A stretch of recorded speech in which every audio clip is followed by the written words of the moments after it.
Okay, so tell us about this movie and who you play in it. The film is called The Forest. It's a psychological thriller. The Forest is a place at the base of Mount Fuji. It's based on a real place, the Aokigahara Forest in Japan, where people, not everyone, but the numbers are pretty staggering, the amount of people that commit suicide in this forest a year. My character is a traveling journalist. He meets Natalie Dormer's character, Sara, in Japan. She has a twin sister that has gone missing. With all intentions that she's in this forest, and she goes out to find her, and I'm looking for a story, so I befriend her. Another friend of mine is a nature guide, so we follow him in. The three of us go into the forest looking for her sister. The rest is our film. Cool. So this is a real forest, as you mentioned. Yeah. Did you go beforehand to research, or did you look at it? I looked up as much as I could. I wish I would have. I was working beforehand and met in Serbia. We shot in Serbia for Japan.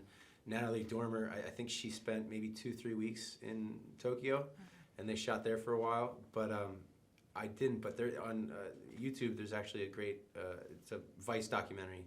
These journalists go and you get to see. You get a good sense of this place and what it is and why it is pretty creepy.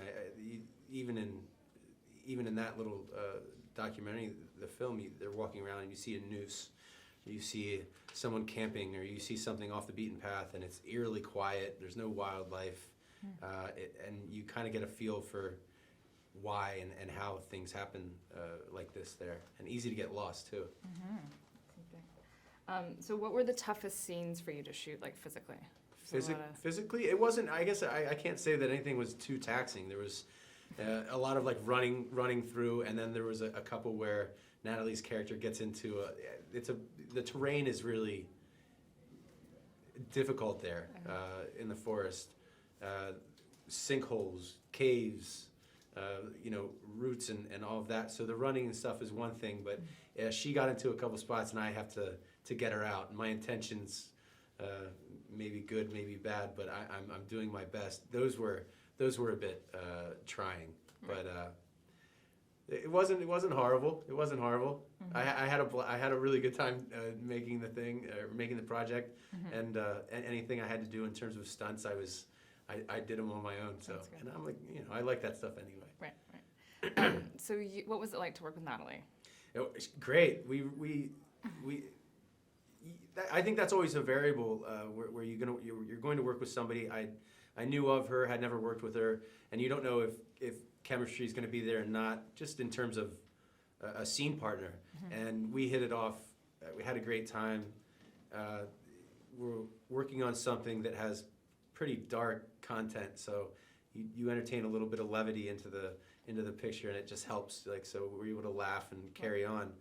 But creatively, also with the director, Jason Zada, if I had a question or if I had an idea, it was open ears.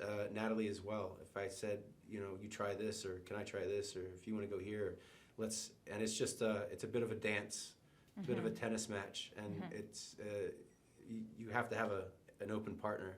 Right. And so, hats off to her. She was great. I really enjoyed working with her. Yeah.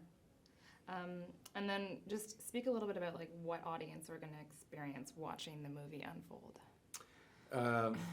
I hope it's a vocal audience. You can yell and you can engage and hopefully, I think even when I watched it, I saw a screening of it recently, and I want people's minds to work. I want them to try and figure out where the story's going, try to figure out the ending. Try to figure out what characters are up to and what's going to happen next, because I think that'll be more fun for the audience. And then afterward, just that it keeps you talking, and maybe maybe you side against a camping trip or something in the near future. Exactly.